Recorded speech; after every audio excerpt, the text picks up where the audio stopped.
I want to tell you about a new podcast called Amuse News. Publishing multiple days a week, Amuse News is your source for food news, interviews from around the food world, and more. On the show, we'll be engaging with food storytellers, from chefs to advocates to people working in the field, and many more. Find Amuse News wherever you get your podcasts. Amuse News is a destination for everyone who's looking for a new, insightful look into the world of food. This episode is brought to you by Roberta's, home of Heritage Radio Network for 10 years. Learn more at robertaspizza.com. Join Heritage Radio Network on Monday, November 11th for a raucous feast to toast a decade of food radio.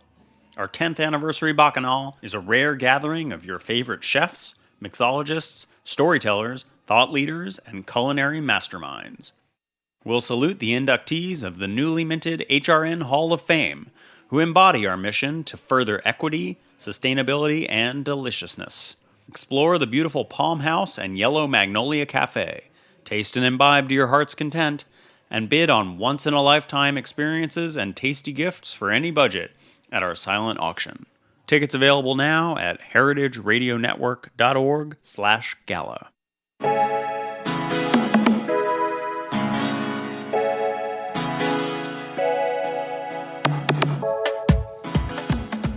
Welcome to The Line. I'm your host, Eli Sussman, owner and chef of Samisa Restaurant located in Williamsburg. Many chefs have benefited from parents and grandparents that were excellent home cooks. Being in the kitchen as a child, standing at the knees of adults is a powerful way to gain experience with how to behave safely around heat and knives while learning to combine flavors and execute recipes. But being a chef and restaurant owner is so much more than cooking food that tastes delicious and that can be reproduced countless times. Owning a restaurant is about staffing, insurance, hospitality, fixing broken items, and dozens of other small tasks that occupy a small business owner's day-to-day. As powerful the knowledge may be of your grandparents' secret recipes, they never had to field negative Yelp reviews and worry about the health inspectors coming during dinner service on a Saturday. My guest today has the best of both worlds.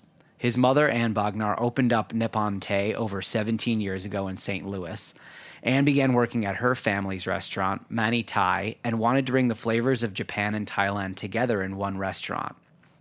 Nippon Tay became one of the first fusion restaurants in the St. Louis area. The growing restaurant group now encompasses 4 restaurants. My guest today is Nick Bognar, who is the chef and owner of Indo, the modern Asian restaurant located in St. Louis. Indo combines styles of mainland Southeast Asia, joining Nick's Thai background and formal Japanese training. At just 27, Nick was nominated for the James Beard Foundation Rising Star Chef of the Year for his transformation of his family's restaurant. He opened Indo in June 2019. In a 4-star review in the St. Louis Dispatch, the critic said, "He is staking his claim as one of the most vital voices in St. Louis dining." Chef, welcome to the show. Thank you. Appreciate it. So let's start with a sort of a big overarching geography question. Indo covers a lot of ground from a culinary standpoint. So for those that are not familiar with the area, explain what countries and areas we're talking about and what kind of flavor profile you work with. So I usually like to say Southeast Asia, Thailand, Vietnam, Malaysia. These flavor-wise, that's kind of just the stuff that I started doing mainly probably just because of the food that my family's always made. So it kind of felt right for me to cook that. And then trying to kind of think about the restaurant before we opened, I found myself just for almost a solid year cooking mainly Thai food, cooking mainly Southeast Asian food, even though for the last 10, 12 years I've been just making sushi professionally. So it's sushi chef by day and then Thai home cook by night. And then just kind of combining that in a way and once we opened the restaurant. Take us back to your childhood. What are some of those smells and spices that permeated both your home and your restaurant life? And also, was there a clear delineation between home and restaurant, or did it all just kind of blend together? I mean, I think back in the day, so my mom's been working in the restaurant industry far before she ever opened anything or even her family. So it was always kind of that classic Asian restaurant family where your home fridge was a little empty because mom's been working a lot this week, and then we're just kind of eating fried rice from the restaurant. I feel smells wise, I mean, it's funny that you mentioned smells because I mean, my whole life growing up, like in St. Louis, Missouri, like my house definitely smelled a lot different than like everybody else's. So you like walk in and you're immediately blasted with like fish sauce, and my grandma's in there just like pounding things together that smell funny. But then when I smell that same thing, typically I know that I'm like, so I like went into Hanoi soup shop yesterday, and like I smelled that same like fish sauce pungent, and I'm just like, I know this is going to be super good. It reminded me of like, you know, being like, so my grandma kind of like watched me a lot before I went to like kindergarten, and that smell, like just like she was just constantly cooking. I mean, that was like her thing. So, you know, you get that like funky fish sauce and spices and curry, you know. I think a lot of like maybe like Indian people have that same kind of thing where it's like, oh, your house smells like curry. My house always smelled like fish sauce, I guess. I don't know if that's like a good thing. So what was that like growing up in St. Louis? I'm not super familiar with the composition of the city and its diversity, but were you one of the few families in that area who had come over from that area, or was there a huge immigrant population that lived in St. Louis that you kind of found your community there? There's definitely a nice like Thai community, but it's small. You know, it's small. I think we kind of all know each other in a way, but a lot of successful Thai people with their businesses too, because you know a few other families have restaurants too, and like there just wasn't much Thai food. When I was younger, it was definitely like a little bit of a different person just because I was Asian. Like, not a ton of Asian people in St. Louis. But, you know, I think nowadays, like, the knowledge of, like, Asian food is much better. You know, it was cool.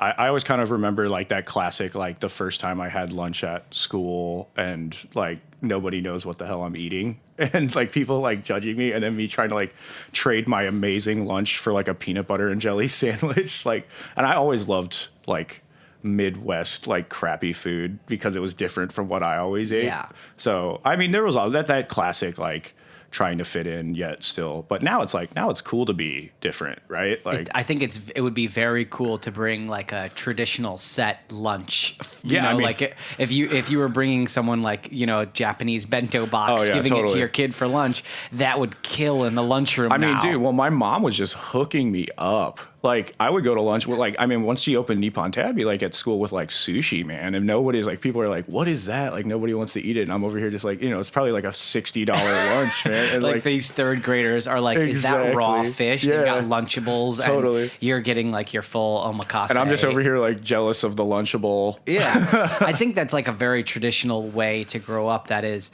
the unknown is fearful to others. Yeah, totally. And you're always looking to be more aligned with what the sort of the traditional path of like the American school child is, like pizza, hamburgers. Yeah. Please let me have that as my childhood. Yeah. Well, what ends up with me now is that I just love all that shit. Like, I eat more pizza and hamburgers than probably anybody, unfortunately. Is your St. Louis childhood filled with both the food of your family and of the restaurant, and also like barbecue and fast food? Like, were you allowed to have that type of stuff? I mean, I grew up not really eating that much fast food. Mm-hmm. And then St. Louis is it's like a pretty spread, like, metro area, right? So we all have cars, right? And we drive around everywhere. So as soon as I had like a car and I was 16, we were just like going to fast food all the time. And I felt like it was just like out of control. Like, but yeah, like my mom we didn't really eat that much fast food. The cool thing about it is like, I think seeing how everything changed in the last like 20 years, like going from where it was so hard to find any kind of Asian food, now people just can't even get enough of it. So it's like really helpful for me. Were you proud or embarrassed or something in the middle of your family's business growing up? Was it cool when you were a kid to have a family business be a restaurant? I think like outwardly, and I maybe didn't realize this like as a younger person, but outwardly, I think people thought it was really cool. And a lot of people would come and be like, yeah, no, you were going to go to Nick's restaurant. A lot of cool people I knew from school, or like people, they would come check it out just because they knew me. And then they themselves would be really excited about it. But I think up until like being like 18, I was almost like a little embarrassed of the whole thing. I don't know why, but maybe it was because like oh, like I'm not going to be able to go hang out tonight. I'm going to go to work, or I'm going to go help out at the restaurant, and being like maybe slightly mad about it, but then eventually getting to that point where I just kind of embraced it. Did you always think that the restaurant was going to be the path for you when you were like a young teenager, 14, 15, 16, and then when you had to start making a decision about what the next stage would be after high school, did you have other passions that you thought might pull you away from the restaurant? I don't think I ever really found like another passion that was as strong as cooking. But I definitely didn't take it that seriously. 15, 16. I mean, I was like a line cook then, which was, looking back was like great for my development as being a chef. Because I kind of like banged out all the fundamentals really early. Like my mom was, if I was going to work at the restaurant, she was going to treat me the same. So I definitely still had to cut the onions as fast as so-and-so who I'm working with and try to be helpful. And there was still definitely like a stigma, like, okay, the owner's son is working with us today. So like in a way, like you could tell that some people maybe weren't super happy about that. And then me trying to like kind of overcome that and prove to them like, hey, I can actually help you as much as another line cook. And then trying to turn that into, okay, hey, some of the older mentors that I worked with doing sushi, like, hey, like, I'm going to show you how to cut salmon, Nick, you know what I mean? And then trying to like kind of prove to them that I was worth the time. That kind of started off early. I think I started taking it really seriously when I was about 18 years old, and I finished high school, and it was kind of like, are you going to go to college, or are you going to go do, what are you going to go do? And for me, it was like, I had been working a lot then, 17, 18, I was doing sushi, as a line cook, basically, maybe not 100% full time, but a decent amount. And there was this one week where I was actually in like a high school culinary program at the time. So like half my day was like doing some catering. So there was this one week where my teacher pulled me out of my normal school to just do like catering. And then we had like 3 of these huge caterings that week. And then my mom had somebody like call out or was sick. So I worked like the entire week. Like I think I worked like 50 hours or something. And I was like, dude, I really love this week. I like this way better than going to school. And at that point, something like clicked in my head. Okay, if I like being at the restaurant and I can kind of be happy doing all this stuff and enjoy it. And then actually, like the money for me at the time was like pretty good for my age. I was like, I think I could really like make this my thing. And then I kind of started slowly making it more serious, taking culinary school a lot more seriously. And it was like the first time I got all A's. It was like culinary school, right? So then I went to like a local community college for culinary. They actually have a really great reputation, Forest Park Community College. And I was just pushing really hard to like learn from the chefs there and get as much info as I could. And a lot of them had a lot of hope for me, and they kind of tried to motivate me because they knew like that I had been working for so long. And they were like, yeah, you just got to make sure you push yourself and you try to be an owner, not a line cook forever and stuff like that. And yeah, I still like that like kind of wild like 18 to 23, like where I didn't really I kind of just like partied a lot too. I had that time, but I was still kind of like cooking hard that whole time too. So after that, it was just like obvious that I like spending my time in the restaurant. I'm just going to kind of try to get better and better and better. And then I started taking it really serious right before I moved to Austin. Right. So you graduate culinary school, but then you do go back to the family business for a little bit before going to Austin, right? Yeah. And so you kind of spend some time back at the restaurant. You've got all these fundamentals that you can put into effect in the family business. And then when you decide to go to Austin, which comes first, the location or the restaurant? You end up working for Tyson Cole there. Yeah, Did you Uchiko, seek out Uchiko, or did it come together once you were on the ground there? I mean, I was actually just talking about this just now. Like, I was actually looking pretty hard to actually maybe move to New York, because for me, it was always just kind of like dream of mine. And it's funny, like, it was like the terrible life goal of being a line cook in New York was like my number one thing.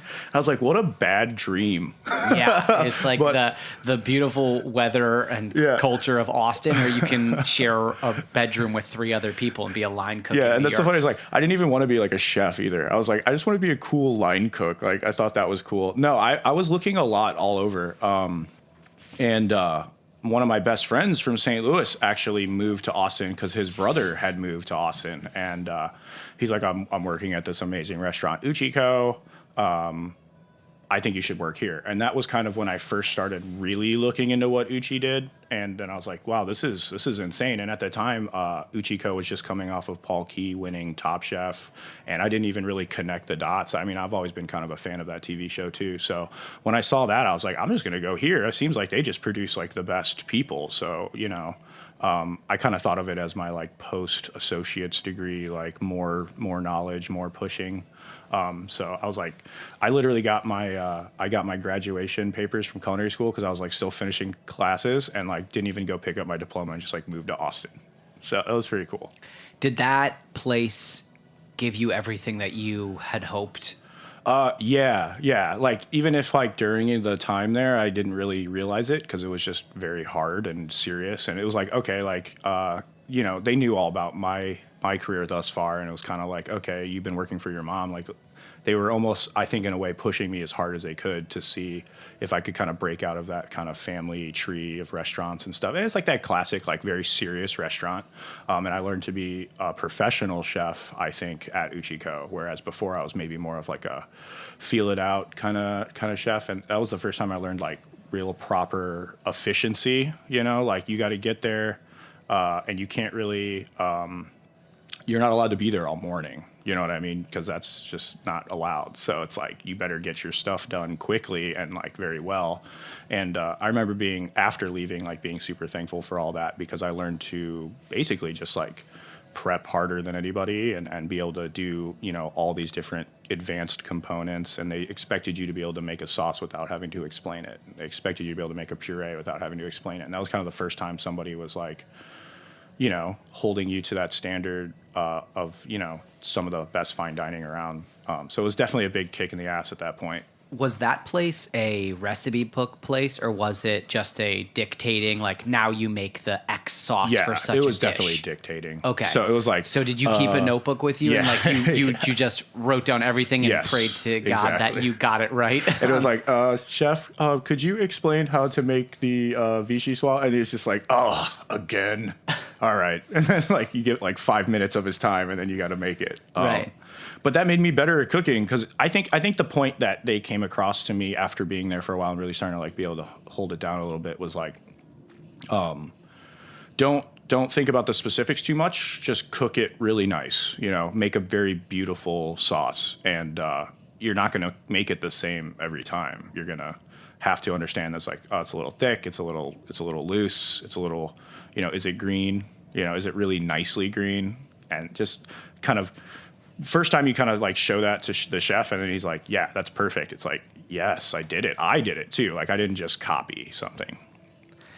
After that, you went to be the executive chef at a restaurant in Cincinnati, right? Yeah. And so that was EO Kitchen. Mm-hmm. And that would have been your first time leading a kitchen, right? Yeah, outside of my family's restaurant. So I, you know, that was kind of the point too, right? Like try to be a leader instead of just like a cook. Did you run up against any roadblocks, things that you weren't ready for? The thing is that you've had so much more of like a fundamentals background than most people get. Even before you ended up in Austin, you had more hours on the line than most people. You had a mentor who could be pretty honest with you, and you'd probably been able to see a lot of the background. But did that prepare you to be a executive chef and a leader in a restaurant in a totally different city where you were really for the first time you were really like standing on your own in that job? Yeah, I think at first they kind of like, I mean, I was kind of like feeling a little comfy because it was like I was mainly just manning the sushi bar, so it was like executive sushi chef, which wasn't a ton of people working for me, but you know, speaking of roadblocks, I think I kind of hit like every roadblock possible at that point. You know, we had, I mean, is anybody really ready to like manage anyone before they actually manage for real? Like, because, you know, before it's like I'm my mom's kid. If there's something wrong, I just like, hey, mom, like this is going on. And then we always have like an answer for it. And then this was like kind of figured out for myself. Luckily, I think I tried to kind of channel her lessons or see how she used to do it. And I kind of made it happen over a while, but it was like a huge learning curve. Like when I first started with that, I think I kind of like sucked at the job. Like I was definitely mediocre at leading a team, and I would maybe like be mean to some staff member instead of just like being a good leader and like helping them and teaching and stuff like that. Because I came from kind of a place where it was more serious and like everybody was professional. It's like realize that not everybody's going to be like on the same goals that you have and not have the same like thing. And it's, for some people it's a job and they have other things outside of life. So it was like learning how to compromise with people, learning how to work with people for real. I think it's kind of one of the hardest jobs, right? Like what does this person want out of this job? And can I kind of make them happy at the same time, make myself happy? So yeah, I mean, like learning to manage, that was like a great lesson for me. I learned a ton of new things, like how to work with ownership who's not necessarily restaurant minded. My mom has been a chef her whole life basically, and working with her about food is much easier than when you go to another owner who's not really worried about how good the food is, more worried about like how much it costs and stuff like that. So I learned a whole new set of like lessons there. Yeah, I think you touched on such an interesting part of what being a chef and a leader in a restaurant can be, which is figuring out what each individual wants out of the job, not necessarily first what you can get out of that individual. Totally. Because you're right, at a place like Uchiko or somewhere very fancy, high end, almost everybody there is going to be pursuing a career path. Yes. But at other restaurants, maybe not necessarily. You might have people that this is a stop along their way, and they might punch in and punch out, literally and figuratively and mentally. And finding that kind of balance can be really challenging. Did you, at that time, make a lot of phone calls back to either St. Louis or Austin to try to like figure out what your weekly, daily strategy would be? I mean, I had my kind of like my close friends that I met after working in Austin, and then, but I mean, there was probably like twice a week I was calling my mom and dad, just like, this guy doesn't care about how the food tastes or whatever. And it's just like, I don't think it's good. And a lot of that stuff I was right about, but it didn't really, being right about say like, oh, this food's not as good as it could be, is kind of like a minute detail when it comes to like running a whole business, like and I learned too, is like people like going to EO Kitchen because it's a nice restaurant, very like it's a fun place to be. The drinks were great. It was a very beautiful place. And I kind of learned this whole other aspect too, because my family's restaurants are very food forward, very like it's about the food. It's less about the atmosphere or the location. And I started learning like restaurant experience is a complete thing, so one of the biggest things that my parents were telling me too is like, how bad is it, like I'm super obsessed with this one dish and it's just bothering me and I'm just like so upset that I have to serve it. But when it comes down to it, it's like, is the restaurant operating? Are people happy when they leave? Do you have a job? Are you getting paid? Things like that, I think, kind of put it into perspective, and it started to help me with logically thinking, is everything okay? And it's like young man, like kind of high anxiety, like don't want to be too stressed, like, but kind of like coming to terms with all of that at the same time. So when you spend some time at the restaurant in Cincinnati, and then after that you decide to go traveling abroad, right? Yeah.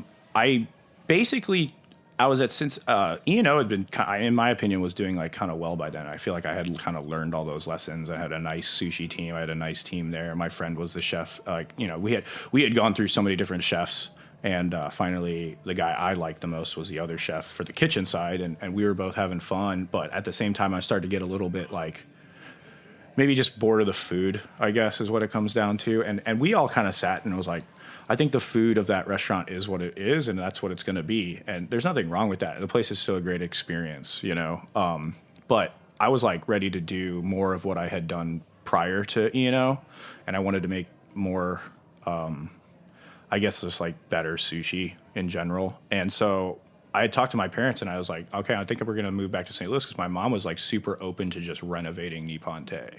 So when I first moved back, I spent a lot of time like learning about what was already going on, and we were taking some time to see about how we wanted to change everything. And then part of that was like, let's go to Thailand again. So I got to spend a lot of time. I went for a long time actually, which was great. So my uncle has a place in Bangkok, and so I stayed with him, and then I got to kind of like bounce around. Got to meet one of my best friends while I was in Thailand, who's also a chef. And we both just ate a ton. We went to Cambodia. You know, we just drove around Thailand and ate everywhere. Basically. Do you have any family there that works in the restaurant industry? Actually, no. Okay. My uncle, he actually has a pork factory basically, and that's kind of his main thing now. So he's kind of a businessman, but he loves food. So it was kind of cool. I felt like I had like one of the best guides Got ever. a good tour. Yeah, because he took me to all the best Khao Man Gai restaurants or these little cool hole in the wall spots, and then we went to some nice restaurants too that he likes as well. And how long did you spend? I want to say 2.5 months I was there, so that was great. I mean, it feels like no time now, but man, I was there for a while, which was cool too. Was it really like a full-on fact-finding mission? Like at every meal, were you thinking to yourself, maybe this can be something that I can integrate back into the menu? Were you just looking for inspiration at a top line level, or were you actually trying to dig deep into dishes that you could maybe reproduce or reimagine? I think it's hard to say you were just going after specifics while you're traveling. You know, I definitely wrote some things down while I was there, but I didn't necessarily. I wasn't going after how am I going to make this dish, you know, but just absorbing everything, you know, traveling here too. It's the same thing. I think it'd be a bad idea to just sit there and say I'm going to try to make this dish exactly how it is, but try to take from what they're doing. We just you know, when I was there, I was if I eat at as many places I could possibly eat at that are all really good, those flavors and those standards will become my reaction to, or my new standard for that food, right? So now when I try curry or when I try khao soi or when I try all these other Thai dishes that I had there, I was this isn't as good as what I had in Chiang Mai, or this wasn't as good as what I had at that little Khao Man Gai shop. So I think that's where it really comes down to. And then also too, it's cool because trying not to be too literal about it and putting my own almost Midwest kind of flavor profile, which isn't necessarily making it less good, but just kind of the right amount of maybe spiciness or the right amount of funkiness that kind of makes things a little easier for people where I'm from to kind of palate. Because at the end, I'm still from St. Louis too, and I still you know, sometimes I like sweeter dishes compared to what they do in Thailand, or something that's not too funky or too fishy. And I think that's kind of part of the success of it too, and kind of just being who I am instead of what you're supposed to be. If you're going to make authentic Thai food, what's that supposed to taste like? We're going to take a quick break, and when we come back, we're going to talk more about taking that flavor and transferring it back to St. Louis. Stick with us here on The Line. We'll be right back.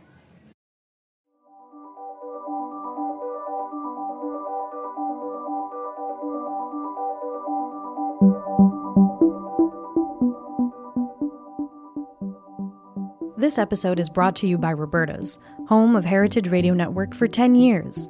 Roberta's was founded in Bushwick in 2008 and has become one of the most iconic restaurants in the country.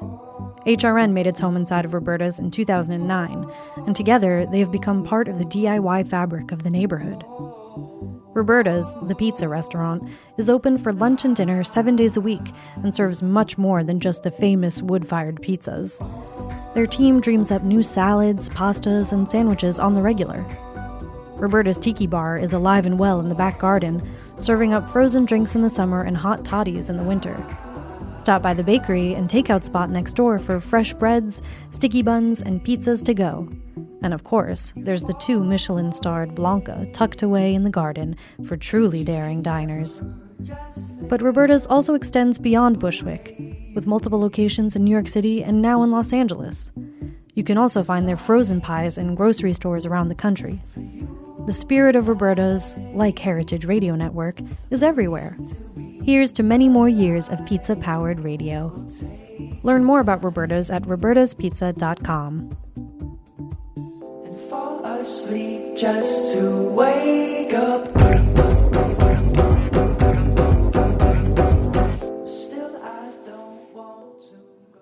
Welcome back to The Line. I'm your host, Eli Sussman.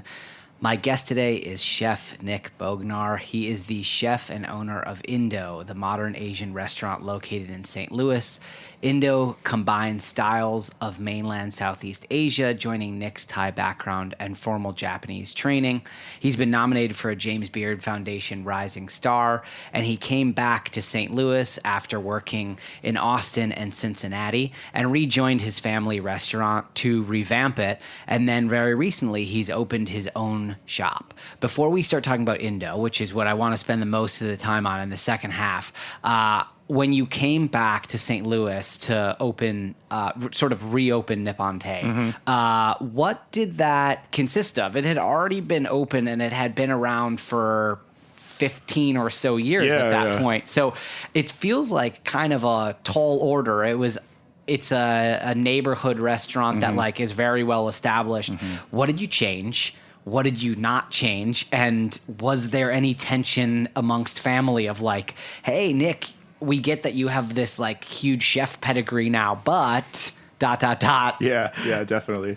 No, you nailed it, man. Like it was, you know, when I first moved back, my mom was like, I think we should do some of the stuff that you've been doing. Like, I think that would be exciting and that's what we should do. So that was kind of the first initial, like, become partners for real and then try to do what I think is right for the restaurant. But like, you know, like you said, man, it's like, it's an established restaurant. So I immediately was kind of like, this is going to be harder than opening probably something new because you have an entire group of people who like it for what it is.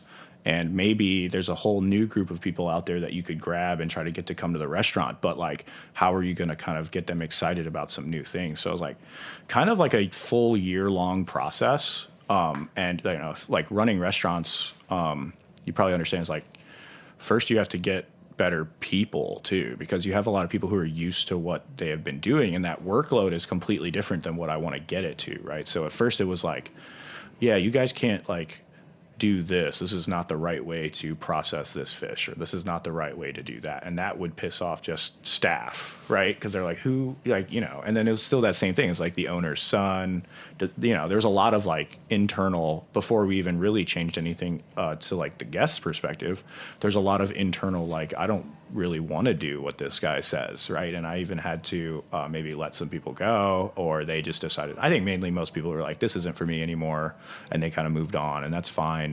But yeah, like the first 6 months was just like about getting some like good people and trying to search out for that. But then, you know, there's a lot of legwork on my own when I first moved back, like just be there myself. And if I want something to be better, like can't really just ask somebody else to do it. I'm just going to have to do it myself. Right. So like first it was just about improving ingredients.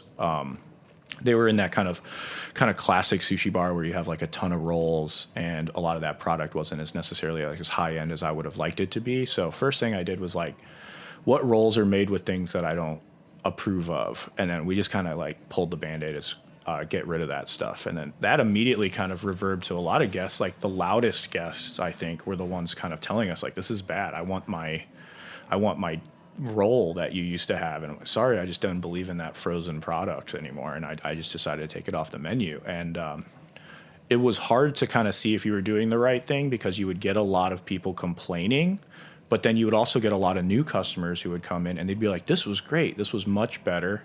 But those people are like quieter than the people who are mad. Of course. Right? Yeah. And then you have the kind of internal family business thing where I think my parents, they definitely supported me. Like my parents have always supported me with what I wanted to do, which is amazing. And, but then there's the reality of it, which is like, you're spending more money on fish, you're spending more money on equipment, you got some new stuff, you spent a bunch of money, and like, where's the benefit, you know? And a lot of my friends who are chefs in other cities ask me about St. Louis's scene. And I always kind of talk about it. It's like, I think it's emerging and I think it's popping off right now, but it's kind of slow, right? So you change something at your restaurant, it's going to take like a few months for people to even pick up on it, because it's not like New York where you have thousands of people walking in front of your restaurant every day. Like if they want to come, they have to drive to the restaurant and they have to know where they're going, because it's not really like foot traffic. So kind of trying to see is like, okay, we have to just kind of do this all the way and try, because at first we tried to kind of compromise, and it was like, take a few things off the menu, keep some of those popular items, and keep trying to do semi what we were doing, and then also have this other thing on top of it, and then eventually realize we just need to change the entire menu, and we just need to change everything. It's really crazy that you took, the old saying, if it ain't broke, don't, and what you did was you just said, it's not good enough for me. Yeah, like it was good enough for the customer in a way. You had yeah. people that were satisfied, but you were just looking to execute things at a much higher level. And by going to those purveyors and finding all this new product and finding new ways to innovate, my wonder is, why not keep Nippon Tay exactly how it was and just open up the other place right away? Exactly. Why did you come back to Nippon Tay first? Well, a restaurant being open for that long, in a way, you benefit from that too, right? So there's not a lot of expenses as it was when you first opened it, and I'm sure everybody knows now, if you try to open a restaurant, it's going to cost you like $1 million, you know, and it's like, I don't have $1 million, so we're going to do what we can, and then we're going to build to that point where maybe we can open something new. And I always have to give credit to my mom for that first initial decision, because this is her restaurant, this is her baby, and it's almost as old as I am, right? So it's like her kid, and so many props to have like an owner who thinks about food in a way to see in the future before things are old and done, and to say like, she went out and she used to come visit me and see all these places that we were eating. We would eat together at other restaurants. And I, props for the restaurateur who can sit there and say like, what I'm doing is okay. What I want to do is the next best thing, the best thing, and get ahead of like the trends. Right. So when she said like, okay, let's do it, I mean, you can't ever discredit how much like weight that has, because you like you said, you could just kind of ride this out for another 10 years and probably be okay. So we just had to rip the Band-Aid, and we lost a lot of people. I got a lot of hate mail, which was kind of crazy. It was like little restaurant in kind of not really like the most popular location in St. Louis, and yet people are that passionate to like send me hate mail. And that old saying is like, if you got haters, you're probably doing something right? And now I kind of believe that. Totally. I mean, if there were that many people that were passionate about it, and you're still open, you obviously converted some and you won many more over. So there were definitely some dishes there that absolutely like they had to go. Oh, and dude, I imagine that there was some fighting about just generally beyond the menu, just also service style or interiors. You had probably done a lot more traveling and also kind of high-end eating, I assume, than a lot of other people that were involved in the restaurant. Like you were in Austin, big dining scene, course, and then you had done some traveling. You come back with these new ideas. Did you implement anything beyond the food that was like a drastic change that may have been controversial a little bit for St. Louis? I mean, Nippon Tay when I first moved back, we were still using like a sushi checklist, and like you go into a sushi bar and you check off the rolls and pieces that you like, and like we got rid of that, and then we tried to push the whole shared food. So like I think the most fun thing to do when you go out to eat is to share everything and try as much as you can. Yeah. And I think in New York that's like a normal template for people to eat.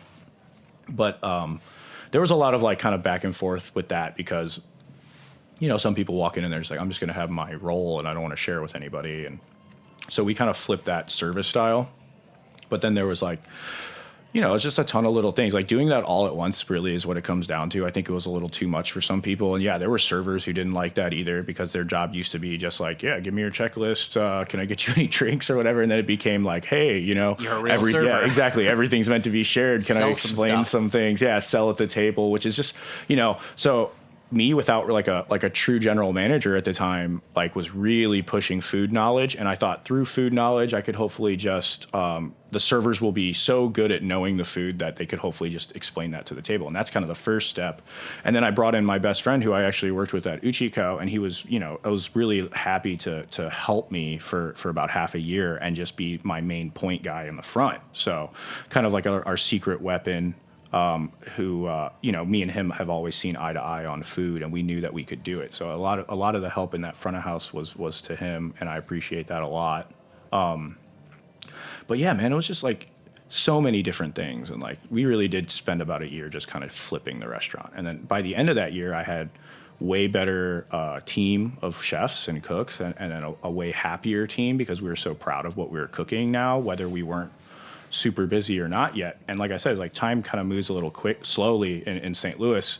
So there was like a couple of months there where we had changed the menu. We had received a lot of hate mail. We were getting a lot of people telling us that we were never going to be good anymore or something like that.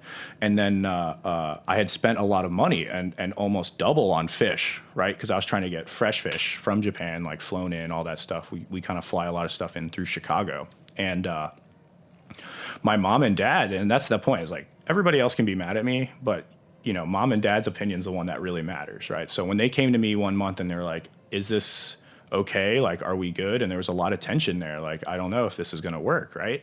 And, money was very tight that month.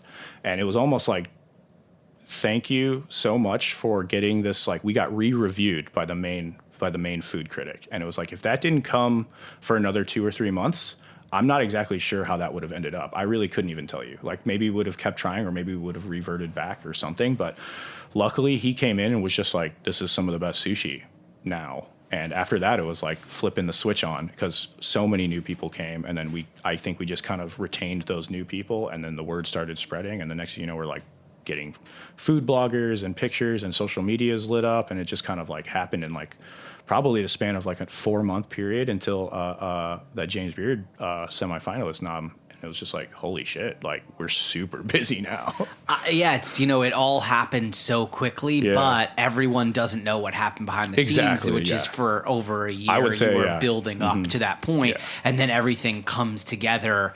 All the hard work leads to someone recognizing it, and then there's just this great kind of trickle-down effect. Yeah. So when you were able to turn that corner and things start really becoming positive, not just internally, but externally as well, and from a press and a customer perspective, is that when you made the decision, okay, I have this other dream. I have a little twinkle in my eye for another spot down the block. How did you find the location for your new restaurant? Did you pitch it to your parents? And how did you sort of fundraise for it? Yeah, how did all of it come about? It was kind of natural in a way. I think with Nippon-Te, my parents didn't necessarily expect me to just kind of stay there and be the chef there. And we all had talked, like, I think we're going to try to find a new spot for me to do kind of this food all the way, because there's still a bit of compromise there at Nippon-Te, and it is a concept, so you can't really just push past the concept completely. So that entire time we had kind of our ears open and eyes open for locations, and I think like getting the word out with James Beard and all the local press made people more interested in helping us find a location. And so I met my landlord, Ben Paremba, who has amazing restaurants in St. Louis as well. And he was kind of helping me find spots. And he had this building across the street from his own place. And there was a restaurant there before us. And they kind of had a little short-lived time. And when they ended up closing, he came to me first, luckily, because it was a very sought-after location. And it was just kind of like knowing him that got me in there, because it was, essentially a new restaurant. And we're like, well, we got to do this. It's like perfect little 50-seater, or not even 50 seats, 46 seats, and ready for us to kind of move in and do so we just put our own equipment in there. We have great business relationships with a lot of the old school hospitality companies in St. Louis because of, my mom's old restaurant. So like equipment, credit, everything pretty much on credit. And we just we're like, hopefully we're busy out the gate because we owe these people a lot of money. But it's a small spot, right? So we had done small spots before, and we knew that we were capable. And it was just a matter of, kind of hyping everything up. Did you take on outside investment for this project? No, we actually were able to do it all ourselves. So it's still it was almost a no-brainer. It's basically like it's it's an extension of the family restaurant group, right? Yeah, it's part of so all the places are kind of held under the same umbrella, but in the new spot you have full creative control. Yeah, I mean, it's your restaurant. Yeah, exactly. Now. Yes. So partnering with my parents, and then them saying like, you're going to take point on this as the owner. So yeah, of course their support is always there to help me, and a lot of the back end stuff and credit stuff. And my dad was an accountant accountant for many years, so that's really a nice clutch, like to have a very trusted accountant. Yeah, your parents are like the perfect they are mentorship, ownership partner. Very team. much so, because you have my dad, who's like a business veteran, working for major companies, and then my mom, who's just been a manager operations person for so long, and then like learning from both of them, and then trying to get myself organized for how to do this, and then it was kind of perfect, man. It's like every chef's kind of dream in a way. If you're like really just trying to make creative food, you don't want too big of a spot and you don't want too small of a spot. And it's just kind of exactly what we needed. When you slid over to your new spot, did your mom kind of retake over at Nippon Tay? Okay, so now she's back day to day there. Yeah, so she's kind of, you're at Indo. Yeah, so she's kind of GMing. She GM'd Nippon like kind of interim, and right now it's kind of exciting time for the whole company because we're kind of restructuring management across the board now. So I think the next goal for us now is to kind of get mom off of hard work and just what she wants to do. Yeah. Right. So.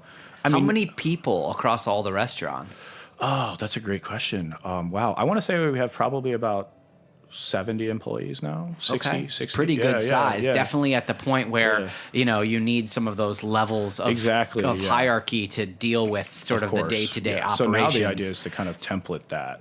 I want to know about when you opened at Indo and you're building your team there and just putting your vision really into effect. Did any part of you, did you pull back at all, or did you push as far as you wanted to go? And was there any apprehension that maybe St. Louis wasn't necessarily ready for it? You always have that kind of like St. Louis isn't ready for it kind of vibe. And nowadays, though, because St. Louis is really has this one thing that like I think is great, which we have a ton of like food media. We have 2 food magazines, Feast and Sauce, and then we have a pretty great food critic. At least I like him. I like him now, but he did right by you. He did right by me now.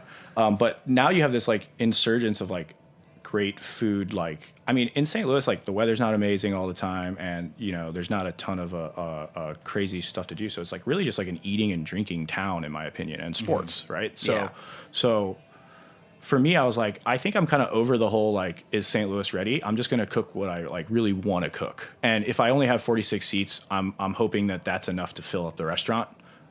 Maybe not necessarily serving like your expected St. Louis fare and just filling like a huge restaurant, which is, I think, much harder.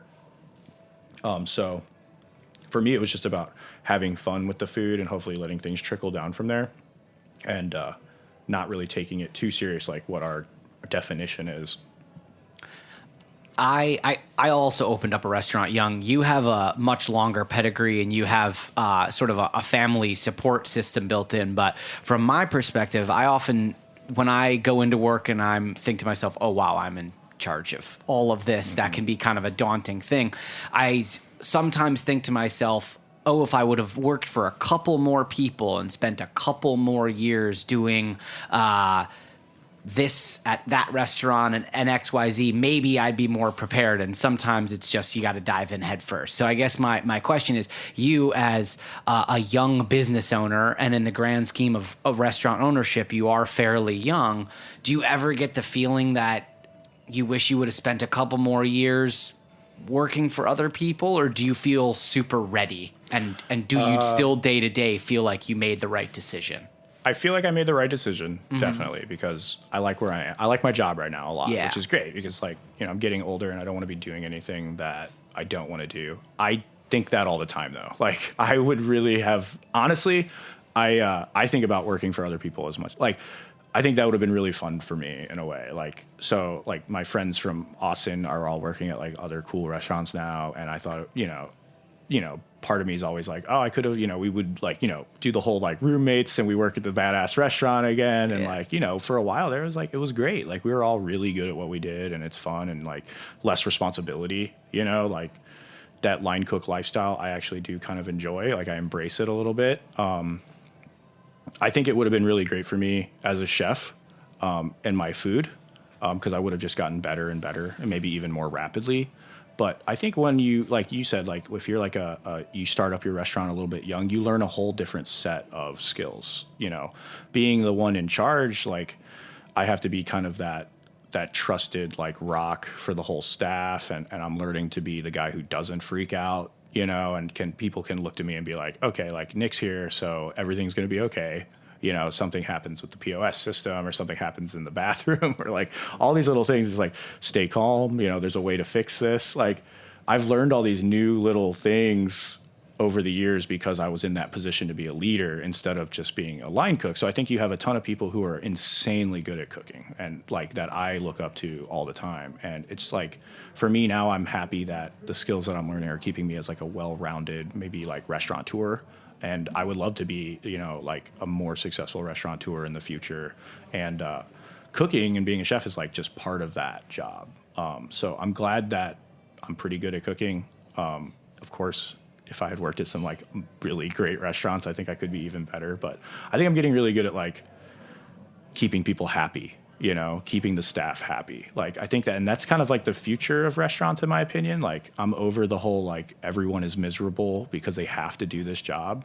I think restaurants now can be a beautiful career. Like we have fun every day, we work hard every day, and there's a balance to that. And you have, there's certain benefits by working in a restaurant that you could maybe use as like a positive thing, where you have like a lot of people, staff that are sitting there saying like, oh, I wish I had a better job. I work in a restaurant. But it's like, you have flexible schedule. Like you can go on 3 vacations a year. You can, you can get off whenever you want, right? As long as you can get it covered, and trying to keep people having fun while they're working, because there's a lot of people who punch the clock at their, their IT job where maybe they make double the salary, but at the same time, they come to me, like a lot of my friends who aren't in the industry, they come to me and they're like, what are you doing this week, man? It's like, they don't even talk about their job to me, and I think that's kind of cool. So I try to push that, like almost like creating that our little family, and we're happy while we're at work. And then when we're off work, we're happy to do what we can do while we're off. But then at the same time, you don't dread coming into work the next day. You're going to be like, oh, I'm going to see Nick, I'm going to see Hannah and Mark, and we're all going to kind of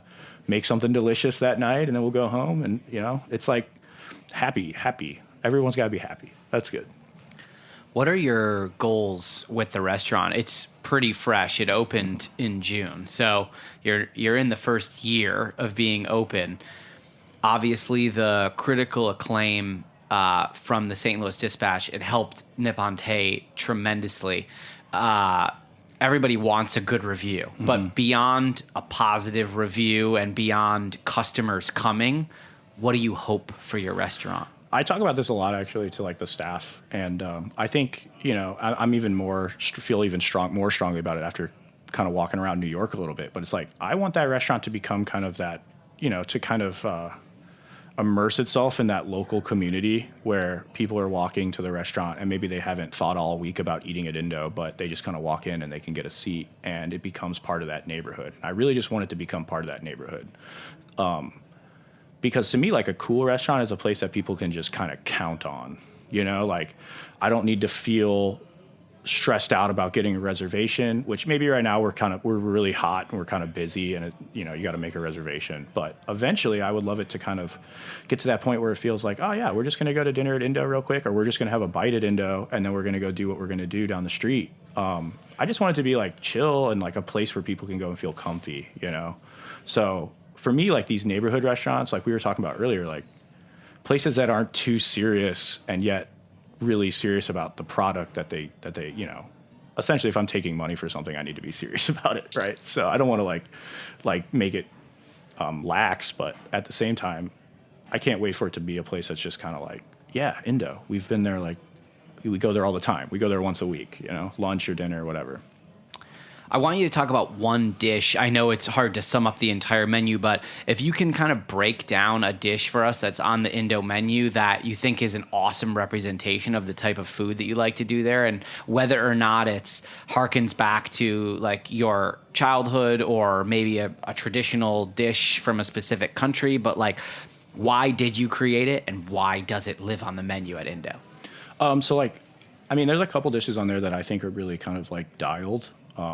And one of them, like one of the most popular dishes we have is like a hamachi crudo or like a sashimi, basically. We call it the Isan hamachi. So it's like basically just like really kick-ass yellowtail that we treat right, and we do it in the Japanese style, and we break that down in the Japanese style, and that in itself is really good. But what we do that's kind of different is we throw a lot of those flavors from my family or my heritage onto like a really kick-ass sashimi. So it's like fish sauce reduction with like a ton of aromatics mixed with citrus and coconut milk, and that makes like this really kick-ass kind of jus. And then we do some a paste that's based on yuzu kosho, but it's with all Thai ingredients. So it's like Thai basil and chilies and lime zest. And then we put some candied garlic on there, which is something that I got from Uchi, right? So it's kind of like my career, my family's flavors, and at the same time, just like proper Japanese fish technique. I always kind of thought the way the Japanese handle fish is like the best way, like the right way, right? So putting that all together really kind of like sums up me as a chef in a way. And people really dig it. So it's cool because it's like yellowtail crudos can kind of be a ton of different things, and it kind of it works out, man. And I'm happy with that dish a lot because it's only like 4 really good ingredients. That's what I like too. Like simple, but at the same time deep with flavor. Nick, tell everyone when they're in St. Louis, where can they find you at Indo, and also let's drop in the address for Nippon Te as well. And if there's a website that they can go to find all the restaurants, if you could shout that out as well. Yeah, for sure. So Indo, the new restaurant, we're at indo-stl.com. That's in Botanical Heights in St. Louis, so right next to the Botanical Garden, Tower Grove Avenue.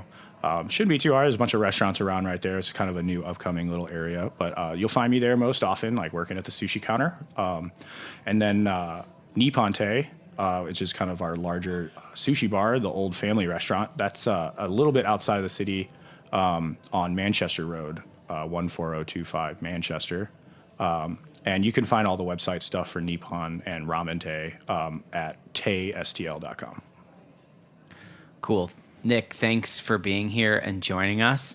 And I hope you enjoy the rest of your time in New York. Thanks, man. Stuffing yourself and of course. And going to try a bunch of new places.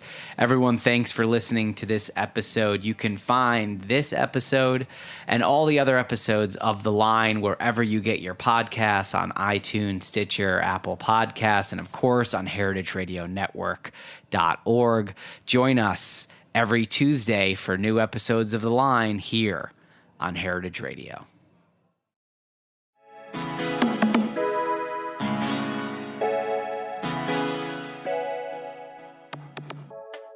The Line is powered by Simplecast. Thanks for listening to Heritage Radio Network, food radio supported by you. For our freshest content, subscribe to our newsletter. Enter your email at the bottom of our website, heritageradionetwork.org. Connect with us on Instagram and Twitter at heritage_radio. You can also find us at facebook.com/Heritage Radio Network. Heritage Radio Network is a nonprofit organization driving conversations to make the world a better, fairer, more delicious place. And we couldn't do it without support from listeners just like you. Want to be a part of the food world's most innovative community? Subscribe to the shows you like, tell your friends, and please join the HRN family by becoming a member. Just click on the beating heart at the top right of our homepage. Thanks for listening.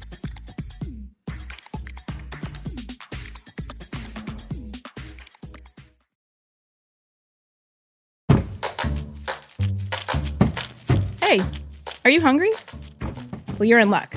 Meat and 3 is back for season 16. I'm Taylor Early, and we've got a whole new batch of reporters I am so excited to introduce you to.